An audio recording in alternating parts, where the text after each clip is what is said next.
On va lire les 5 premiers poèmes du recueil Le spleen de Paris de Charles Baudelaire. Pour une fois, on va procéder un petit peu différemment. Je vais d'abord les résumer et ensuite les lire. Parce que la poésie, je trouve que c'est un petit peu moins accessible et c'est parfois plus facile de l'apprécier quand on a quand même quelques clés. Le premier poème s'appelle L'étranger. Il n'est pas en rime, aucun de ces poèmes ne seront en rime, puisque c'est ce que Baudelaire a appelé lui-même des petits poèmes en prose. Donc ce sont comme des petites histoires extrêmement courtes. Dans ce premier poème, L'étranger, qui est très court, c'est un dialogue. C'est quelqu'un qui demande à un étranger, à un homme énigmatique, qui il aime.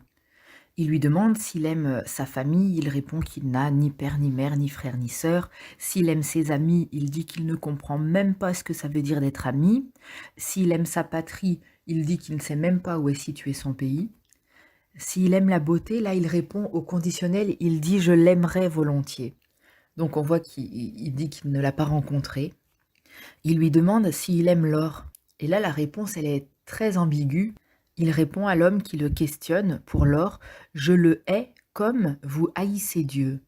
On voit que c'est un petit peu l'étranger qui est, comme dans les légendes antiques, un petit peu un espèce de mendiant qui n'a aucune attache et surtout pas l'argent. Et il répond étonnamment à celui qui le questionne, et celui qui le questionne, c'est un petit peu nous qui met à cette place-là, hein. Et il lui répond « Je hais l'argent comme vous haïssez Dieu ». Donc évidemment, c'est interpellant. C'est parce qu'il sous-entend que les gens qui vivent leur vie de façon banale haïssent Dieu. C'est le point de vue de Baudelaire, évidemment. Et il dit que lui, donc, il haït l'argent. Et finalement, la personne qui l'interroge finit par demander à cet étranger « Mais alors, qu'est-ce que tu aimes ?» Et ça se termine par une petite phrase avec des petits points qui entrecoupent la phrase, comme une réponse qui s'évapore un petit peu. Il dit « J'aime les nuages qui passent. Oh, les merveilleux nuages !» Et on a l'impression que cet étranger, il est un peu fou comme ça d'aimer une légèreté, quelque chose de futile. Voilà, pour le résumé du premier poème. Après, il y aura la lecture de tous ces poèmes, hein. Le second, il est très court et il est très triste et touchant aussi. C'est une petite vieille qui est toute moche et qui est dans un coin où il y a plein de gens autour d'eux. Une famille réunie, apparemment, ils sont tous ensemble. Et il y a un bébé. Et le bébé, il est fragile. Et Baudelaire dit aussi qu'il est comme la petite vieille, fragile, sans dents et sans cheveux. Et tout le monde va voir le bébé, rigole avec lui, le caresse. Tout le monde est attiré par ce petit bébé fragile.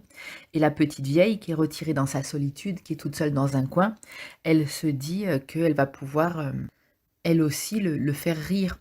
Et quand elle s'approche, en fait, le bébé se met à hurler. Et du coup, la petite vieille retourne dans un coin et elle se lamente. Elle dit: «Pour nous, les vieilles femmes, l'heure est vraiment passée de plaire, même à un petit enfant innocent. On lui fait horreur alors que nous voudrions l'aimer». Bon, c'est toujours très triste, hein, les poèmes de Baudelaire, et c'est aussi très touchant. Le prochain, il est sur l'artiste, parce que Baudelaire a beaucoup écrit sur l'artiste, donc sur lui-même. Il fait partie de ces gens qui ne s'oublient pas, hein, mais c'est aussi sa façon de réfléchir à l'art, ce qui était dans le fond son travail précisément. Donc le poème numéro 3, il s'appelle Le Confetitor de l'artiste. Et en gros, il dit que c'est une fin de journée, et elle est tellement belle, cette journée, que ça en devient une souffrance pour lui. Il commence en décrivant la beauté de tout ce qui l'entoure, et finalement, chaque élément qu'il va décrire va tourner au drame. Par exemple, il dit « C'est un grand délice de noyer son regard dans l'immensité du ciel et de la mer », et à la fin, il reprend ces mêmes éléments, il dit « La profondeur du ciel me consterne, sa limpidité m'exaspère ». Et c'est comme ça pour tous les éléments qu'il va décrire dans ce poème-là. Ça commence par c'est magnifique, c'est merveilleux, et à la fin, il est comme accablé par cette beauté qui l'écrase en fait. C'est aussi un thème très récurrent chez Baudelaire qui est la souffrance de l'artiste. Le prochain, c'est un petit peu une critique de son époque, une critique de l'humanité. Ça s'appelle Un plaisant. Et il raconte que c'est le nouvel an et que tout le monde crie, chante, c'est un peu la cohue-bohue dans les rues. Et parmi tous ces gens qui se bousculent, il y a un vieil âne qui arrive en trottant vite parce qu'il est harcelé par quelqu'un qui le frappe.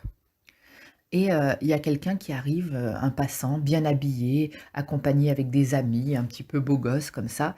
Et du coup, il voit cet âne qui est sous les coups en train de se démener. Et il dit à l'âne: «Je vous la souhaite bonne et heureuse». Donc il parle de l'année, hein, c'est le jour de la bonne année.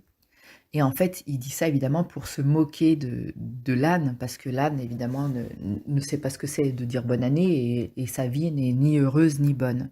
Et ensuite, l'homme qui a fait cette plaisanterie se retourne vers ses copains pour chercher leur approbation, et ils s'en vont tous en rigolant de la bonne blague qu'ils ont fait, en se moquant de cet âne qui n'est même pas capable de comprendre qu'on s'est moqué de lui. Et Baudelaire en conclut que cet imbécile qui lui a inspiré de la rage, parce qu'il dit que enfin il ne le dit pas, mais on comprend que c'est vraiment, il faut être profondément stupide pour avoir du plaisir de se moquer d'une pauvre bête comme ça. Il lui paraît concentrer en lui tout l'esprit de la France avec une majuscule. Donc on voit là qu'il est très en colère contre ses concitoyens. Le dernier poème, le 5, s'appelle La chambre double et il est plus long. Je vous laisserai l'écouter, la lecture arrive, hein, je vais arrêter mes résumés et je vais mettre la lecture de ces 5 poèmes. Il décrit sa chambre et il la décrit comme étant absolument magnifique, du décor au tissu, à l'odeur, tout est merveilleux, et au milieu, sur le lit, il y a une idole. Donc au sens premier, une idole, c'est une statue ou un objet ou quelque chose qu'on adore comme si c'était divin. Mais lui, il utilise ça comme une métaphore pour parler apparemment d'une femme dont il adore les yeux. Il parle du regard de cette femme, de ses yeux qui sont en même temps très beaux, mais qui ont quelque chose de destructeur. Donc il nous entraîne dans son poème, on écoute tout ça et on est porté avec lui dans ce monde absolument merveilleux. Et d'un coup, il y a un coup sourd sur la porte. Et il est dérangé par quelqu'un qui vient toquer à sa porte. Et tout de suite, il s'imagine que c'est un huissier ou alors c'est un éditeur qui attend après lui qu'il envoie un manuscrit. Et tout s'effondre, le décor s'effondre. Et soudain, sa chambre, on se rend compte qu'elle est lugubre. Ça sent mauvais, ça sent le vieux tabac. Les murs sont moches, il n'y a pas de beau tissu comme il l'a décrit. Et surtout le temps, parce qu'il disait que le temps s'était arrêté quand il était dans l'enchantement. Il disait le temps, les minutes, ça ne veut rien dire. Et là, il dit que d'un coup, chaque seconde pèse énormément. Il a une phrase avec des reprises de mots très courts qui sonnent un petit peu comme si c'était le tic-tac d'une horloge, où il dit « Je suis la vie, l'insupportable, l'implacable vie ». Et il dit que finalement, il est comme un esclave qu'on pousse en disant « Allez bourrique, sue donc, esclave, vis donc, damné ». Vie donc damnée, c'est comme si on le forçait à vivre et que sa vie était un enfer, hein, puisque les damnés, c'est ceux qui sont promis à l'enfer. On comprend quand même un peu, moi je ne suis pas une experte, hein, je ne suis pas non plus prof en littérature, mais j'aime bien lire et on comprend quand même quel est l'intérêt de Baudelaire, parce qu'il exagère, hein, des fois il est un petit peu agaçant, mais il déconstruit quand même beaucoup de choses. Et remis dans son contexte, c'était une époque où les gens étaient extrêmement... enfin, on ne sait pas ce qu'étaient vraiment les gens. Et d'ailleurs, quand on lit la littérature, je me dis qu'ils ne l'étaient pas forcément autant qu'on l'imagine, mais on imagine que les gens étaient très bigots, très superficiels, un petit peu attachés aux symboles, qu'ils avaient peur, qu'ils avaient beaucoup de superstitions comme ça. Et lui, il déconstruit tout ça. On voit aussi qu'il est très malheureux, qu'il ne supporte pas les gens autour, il trouve le monde cruel, hein, cruel avec la vieille femme, cruel avec lui-même. Il reproche même au décor de le persécuter. Et il considère que les poètes sont un petit peu en dehors de l'humanité, qui sont quelque chose de mieux que les autres humains. Bon voilà, j'arrête le résumé et je laisse place à la lecture. Le spleen de Paris de Charles Baudelaire. Petit poème en prose. 1. L'étranger.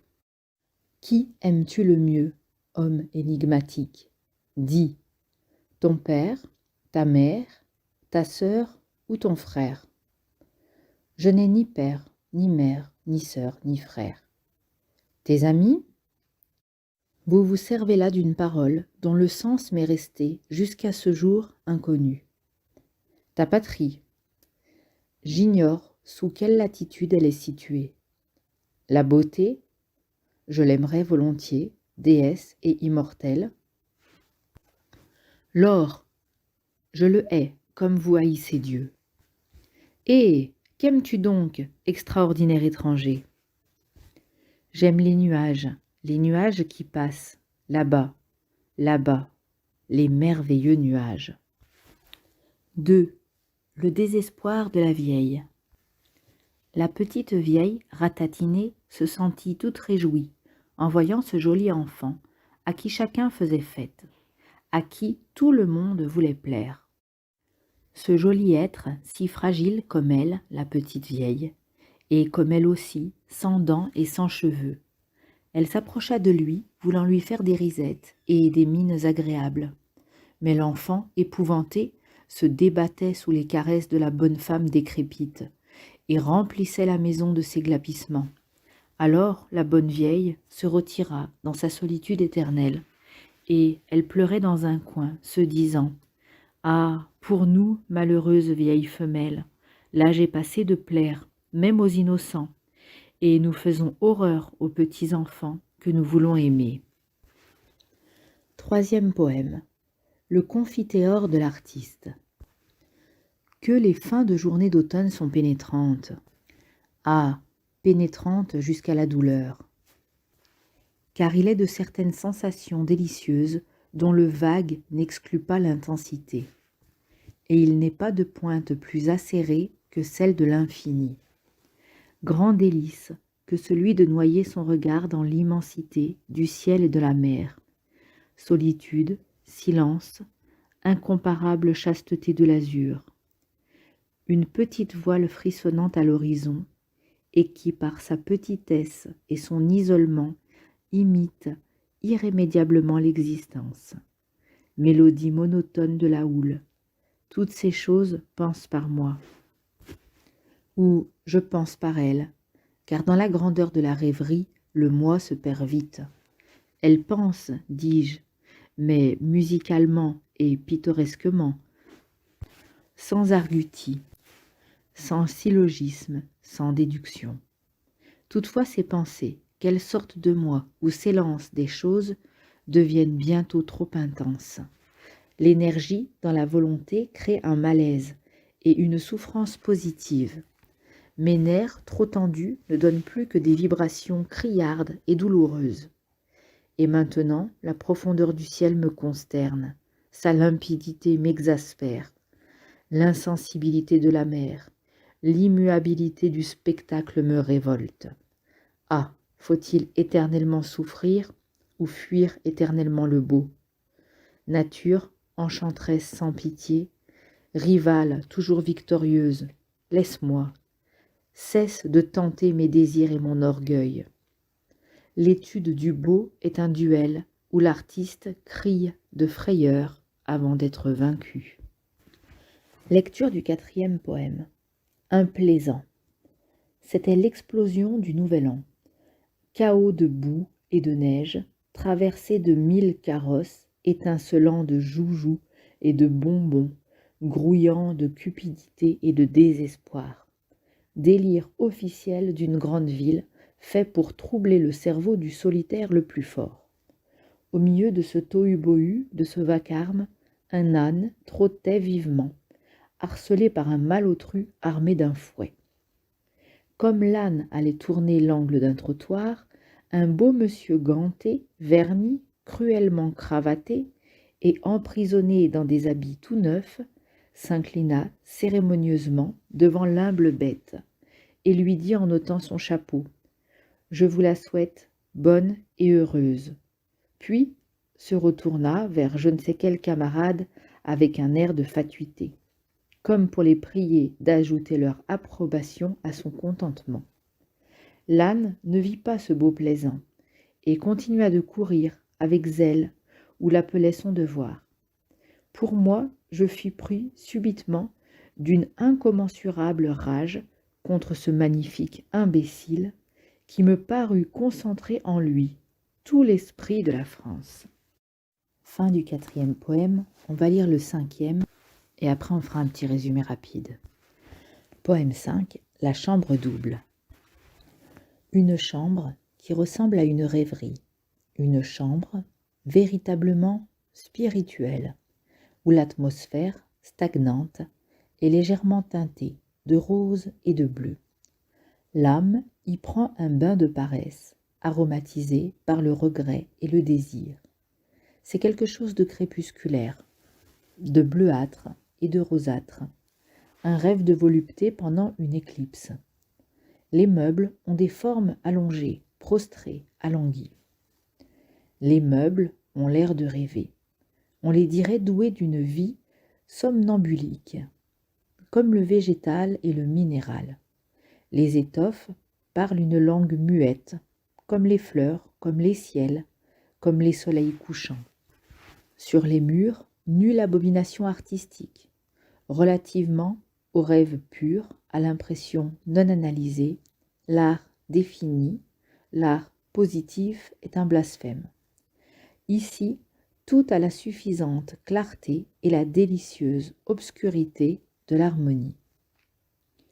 Une senteur infinitésimale du choix le plus exquis, à laquelle se mêle une très légère humidité, nage dans cette atmosphère, où l'esprit sommeillant est bercé par des sensations de serre chaude. La mousseline pleut abondamment devant les fenêtres et devant le lit. Elle s'épanche en cascade neigeuse. Sur ce lit est couchée l'idole, la souveraine des rêves. Mais comment est-elle ici? Qui l'a amenée? Quel pouvoir magique l'a installée sur ce trône de rêverie et de volupté? Qu'importe, la voilà, je la reconnais. Voilà bien ses yeux dont la flamme traverse le crépuscule, ces subtiles et terribles mirettes que je reconnais à leur effrayante malice. Elles attirent, elles subjuguent, elles dévorent le regard de l'imprudent qui les contemple. Je les ai souvent étudiées, ces étoiles noires qui commandent la curiosité et l'admiration. À quel démon bienveillant dois-je d'être ainsi entouré de mystère, de silence, de paix et de parfum? Ô béatitude! Ce que nous nommons généralement la vie, même dans son expansion la plus heureuse, n'a rien de commun avec cette vie suprême dont j'ai maintenant connaissance et que je savoure minute par minute, seconde par seconde.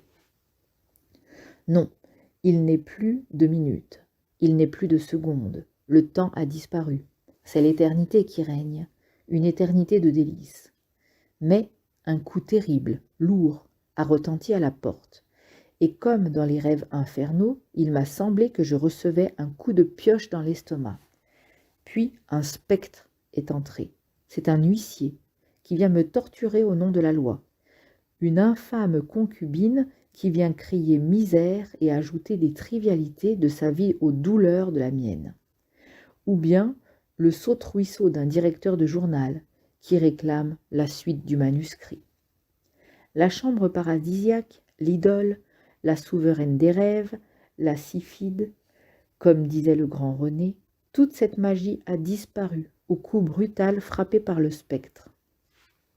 Horreur, je me souviens, oui, ce taudis, ce séjour de l'éternel ennui est bien le mien.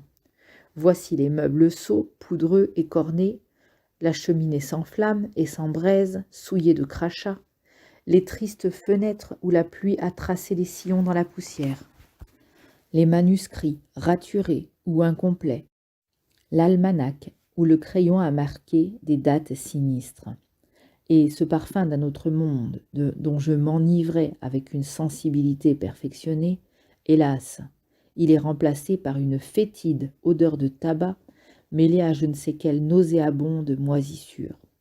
On respire ici maintenant le ranci et la désolation. Dans ce monde étroit, mais si plein de dégoût, un seul objet connu me sourit. La fiole de laudanum, une vieille et terrible amie, comme toutes les amies, hélas, féconde en caresses et en traîtrises. Oh oui, le temps a réapparu. Le temps règne en souverain maintenant. Avec le hideux vieillard est revenu tout son démoniaque cortège de souvenirs, de regrets, de spasmes, de peurs, d'angoisses, de cauchemars, de colère et de névrose. Je vous assure que les secondes, maintenant, sont fortement et solennellement accentuées, et chacune, en jaillissant de la pendule, dit « Je suis la vie, l'insupportable, l'implacable vie ». Il n'y a qu'une seconde dans la vie humaine qui ait mission d'annoncer une bonne nouvelle. La bonne nouvelle qui cause à chacun une inexplicable peur. Oui, le temps règne. Il a repris sa brutale dictature, et il me pousse comme si j'étais un bœuf, avec son double aiguillon. Et hu donc, bourrique, su donc, esclave, vis donc, damné. Fin de la lecture du 5e poème.